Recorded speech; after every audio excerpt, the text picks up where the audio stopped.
Now if we look upon man at his present state and see how he wanders on year after year, generation after generation, age after age, performing these same mistaken things which have mutilated and distorted history since the beginning, we find that man has an almost inconceivable capacity to continue, to do things as they have been done, to continue the processes which have become natural and familiar to him.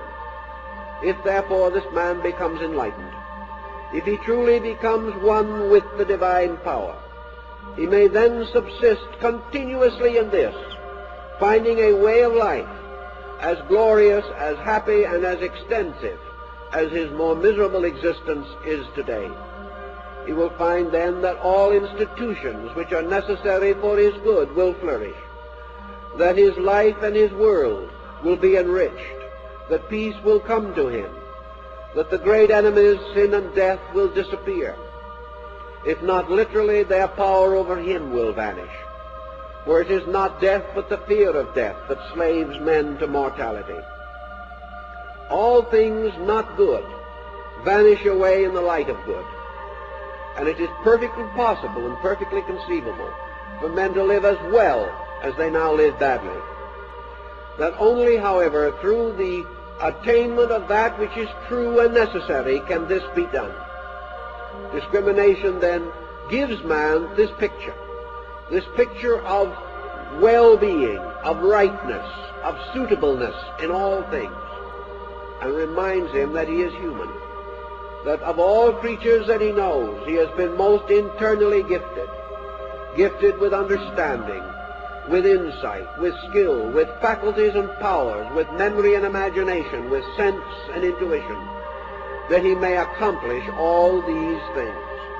That these wonderful faculties should be bound utterly to a narrow circle of materialistic activities is naturally unreasonable.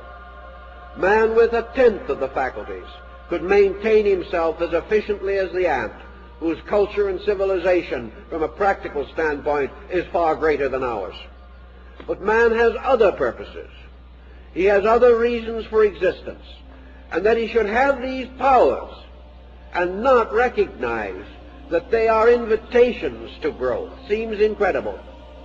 That man should be able to look around him and see that he is greater than the animal, and yet have no desire to excel that animal in essential matters, is amazing and almost beyond conception. That we should see the great achievement of a few, that we should contemplate the wonderful attainments of those honored and venerated persons whom we regard as sanctified, and yet have no general impulse to emulate them, not to recognize that within ourselves is an open door leading to universal integration.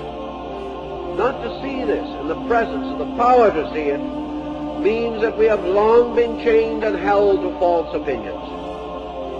The Pythagoreans 2,600 years ago sought to bring these facts to man, that man, being obviously the noblest creature that we can perceive, must also have the noblest destiny, and that this destiny cannot be fulfilled in war and pillage and competition and strife, that these things do not lead to the end for which man is intended. They do not bring him into living communion with the gods. They do not restore him to his eternal estate. They do not liberate him from sin, ignorance, and fear. These things must be attained from within. And man endowed with the power to attain will attain if he makes the sincere and natural effort.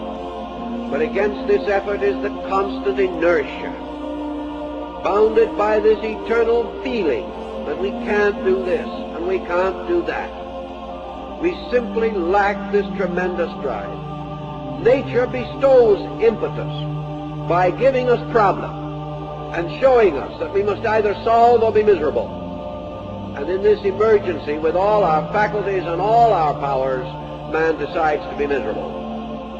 He still rejects solution, because this solution takes effort.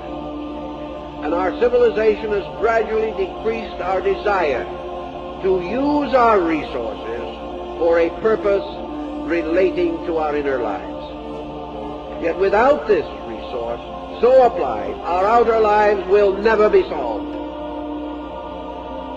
So the golden verses point to this future state in which man, joining with the gods in the infinite empyrean, lives forever in beatitude, not necessarily actually meaning that he's going off into the sky and stay there, but meaning that he has found heaven within himself.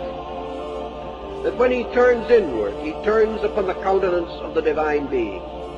That when he is quiet, out of the hidden springs and fountains of his own soul flow waters of life, instead of the polluted streams of his own perversions. That he can sit down and be at peace.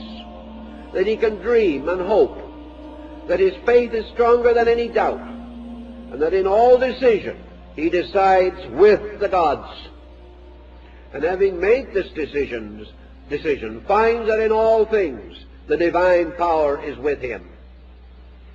This being with the gods, being true to the rule, having the courage and insight and love to dedicate our powers and skills to that which is the greater good, this decision, this insight, brings with it the consolation of spirit that surpasseth understanding. In that time and under those conditions, all these dark things will pass away. We shall no longer see through a glass darkly, but face to face. And we shall also discover that in this seeing face to face, life becomes very simple. The philosophy becomes very simple. And that out of all learning comes only the strength to do that which is simple, to do those things which are true, and then to live quietly in the constant light of the presence of truth. To make this attainment is our natural end and our natural birthright. And into the golden verses, therefore, have been incorporated what seems to me to be the essence, the substance of the noblest thoughts of man. No great religion can deny these truths. It may attempt to develop them or specialize them, but still the principle remains that man, through the reformation and rededication of his life, through the offering of himself totally and without reservation to the service of truth and upon the altar of good, by these dedications and these consecrations, man justifies the good life, justifies the presence of the gods, and that which he earns he shall have, and that which he serves shall come to him, and that which is his duty shall be shown to him, and he shall dwell in peace with the gods through all eternity. And he shall have, as the ancient said, his birthright in everlastingness.